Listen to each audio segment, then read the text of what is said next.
میرے اللہ نے جدید تجزیہ نگاروں اور دانشوروں کا یہ تجزیہ بھی باطل کر دیا کہ انسان اس دنیا کو اپنے ہی ہاتھوں سے تباہ کرنے جا رہا ہے۔ اس کرۂ ارض کی تباہی کے لیے کسی زلزلے، طوفان یا سیلاب کی ضرورت نہیں، بلکہ انسان نے اپنی تباہی کا سامان خود بڑے اہتمام کے ساتھ سینت کر رکھا ہوا ہے۔ اس وقت پوری دنیا میں 3750 ایسے ایٹمی ہتھیار جو چاند پر چڑھے ہوئے ہیں، یعنی صرف بٹن دبانے کی دیر ہے اور وہ اپنے ہدف کو تباہ کرنے کے لیے نکل پڑیں گے۔ اس کے علاوہ 13,890 ایسے ایٹمی ہتھیار ہیں جو لانچنگ پیڈ پر چڑھائے جانے کے منتظر ہیں۔ امریکہ کے پاس 6,185، برطانیہ 200، فرانس 300، اسرائیل 90، پاکستان 160، بھارت 140، روس 6,490، چین 290 اور شمالی کوریا کے پاس 30 ایٹم بم ہیں۔ یہ تمام ایٹمی ہتھیار دنیا کو کئی بار مکمل طور پر تباہ کرنے کی صلاحیت رکھتے ہیں۔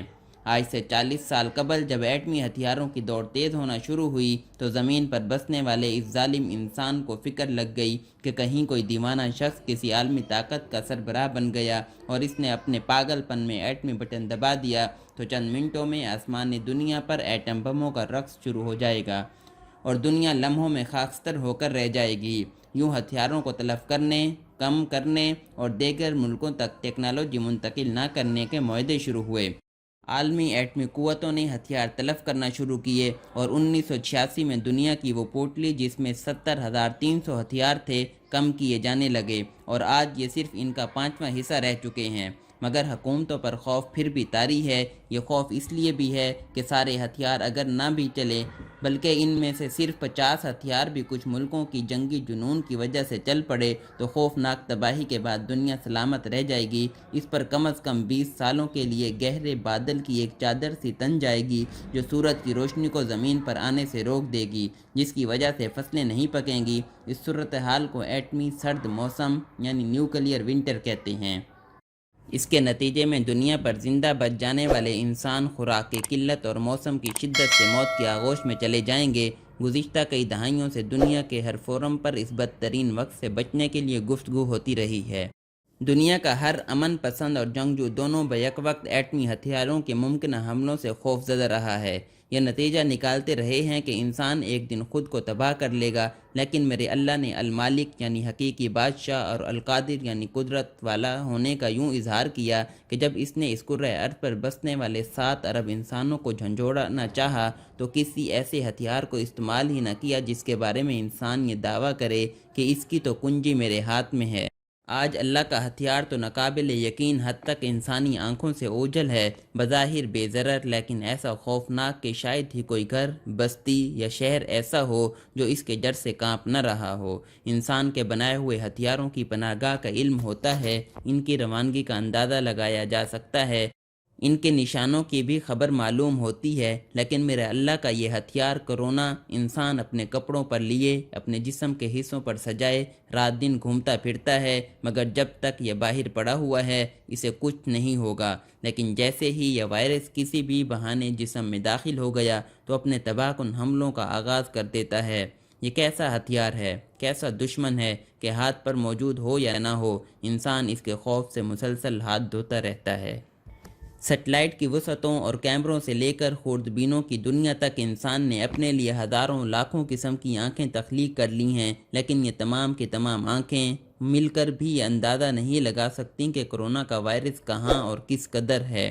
کیسی بے بسی ہے اس حضرت انسان کی، وہ انسان جو کل تک خود کو اللہ کی طاقتوں اور قوتوں، سمیع سننے والا اور بصیر دیکھنے والا کا ہم پلہ سمجھ رہا تھا۔ اسے آج نہ تو کرونا دکھائی دیتا ہے اور نہ اس کی چاپ سنائی دیتی ہے۔ مزید حیرت کی بات یہ ہے کہ اس وائرس کے وجود کا ادراک اس وقت ہوتا ہے جب یہ انسانی جسم میں حملے کے لیے داخل ہو چکا ہوتا ہے، وہاں اپنی تباہ کن سلطنت آباد کر چکا ہوتا ہے اور پھر علامتیں ظاہر کر کے دنیا کو بتاتا ہے کہ میں حملہ آور ہو چکا ہوں۔ انسان کے بنائے گئے تباہی و بربادی کے تمام ہتھیار ویسے ہی اپنی پناہ گاہ میں بھی خاموش پڑے ہیں اور گزشتہ 40 سالوں سے ہونے والے تجزیوں اور تبصروں کی بساط اللہ نے الٹ کر رکھ دی ہے۔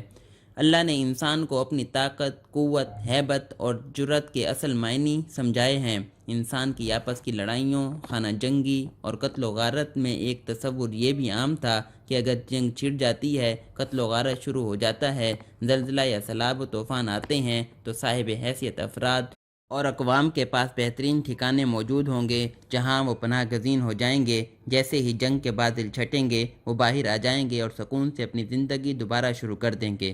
اللہ نے ان لوگوں کی وہ پناہ گاہیں بھی بیکار کر دی ہیں۔ کون ہے جو سینہ ٹھوک کر یہ کہہ سکتا ہے کہ میں نے لندن، نیو یارک، پیرس یا دبئی میں جو گھر بنا رکھا تھا کہ جب بھی پاکستان میں حالات خراب ہوں گے تو میں وہاں جا کر پناہ لے لوں گا؟ آج وہ گھر اس کے لیے محفوظ ہے۔ آج یہ سب دعوے بھی باطل ثابت ہو گئے۔ ان سب لوگوں کی حالت حضرت نوح علیہ السلام کے نافرمان بیٹے کنعان جیسی ہے کہ جب حضرت نوح نے عین طوفان کے وقت اس کشتی میں سوار ہونے کے لیے کہا تو اس کا جواب بالکل آج کے جدید مادیت پرست سیکولر ملحدین کی طرح کا تھا۔ قرآن اس واقعے کو یوں بیان کرتا ہے، نوح نے پکار کر کہا، بیٹا ہمارے ساتھ سوار ہو جاؤ، کافروں کے ساتھ نہ رہو۔ اس نے پلٹ کر جواب دیا، میں ابھی ایک پہاڑ پر چڑھا جاتا ہوں جو مجھے پانی سے بچا لے گا۔ ہود۔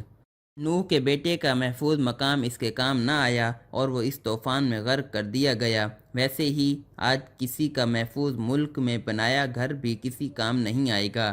آج کے اس کورونا کی آزمائش میں کشتی نوح صرف اور صرف استغفار ہے، اس سے بڑی کوئی پناہ گاہ نہیں۔ یہ اللہ کے غصے کو ٹھنڈا کرتی ہے اور اس کی رحمتوں کو جوش میں لاتی ہے۔ 10,000 سالہ انسانی تہذیب، 5,000 سالہ انسانی تاریخ اور 500 سالہ سائنسی معراج سب کے سب آج اللہ کے اس نادیدہ ہتھیار کے سامنے بے بس ہیں۔ نہ کوئی ڈھال ہے، نہ کوئی پناہ گاہ۔ اربوں ڈالر سے تعمیر کردہ وہ پناہ گاہیں بھی بیکار ہیں جو کیمیائی اور ایٹمی ہتھیاروں کے حملے سے بچنے کے لیے بنائی گئی تھیں۔